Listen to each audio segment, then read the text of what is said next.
the last 2 days. This training is meant to get you comfortable with the vehicle, get comfortable and familiar with the sights and the sounds, and learn how to maintain a safe mission. Again, it's autonomous. We're not teaching you how to operate the vehicle, and that's exactly what you're seeing here.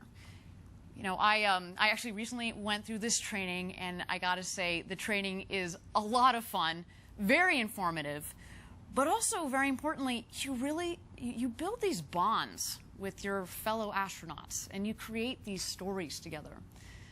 Now, my crew of astronauts, A-S-T-R-O, capital N-O-T-S, astronauts, we were the fake crew.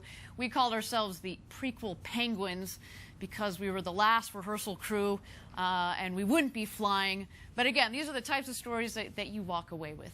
And, you know, at the end, after that training, I felt prepared to fly. And when I say prepared to fly, I felt confident in my own abilities to participate and enjoy the flight, but also confident in Blue Origin.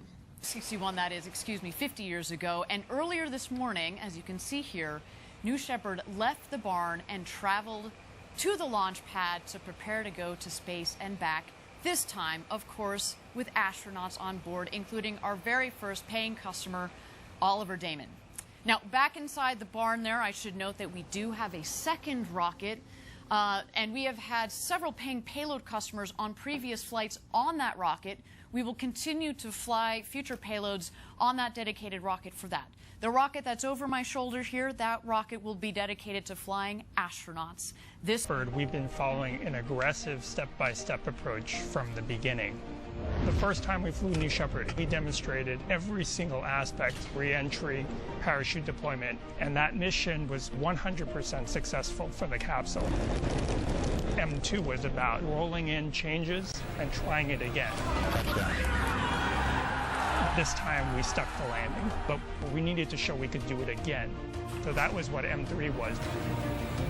For M4, we pushed the envelope, lighting the engine just seconds before it would impact the ground, and we perfected it at that time. In M5, we intentionally did not deploy one of the main parachutes, and it worked perfectly.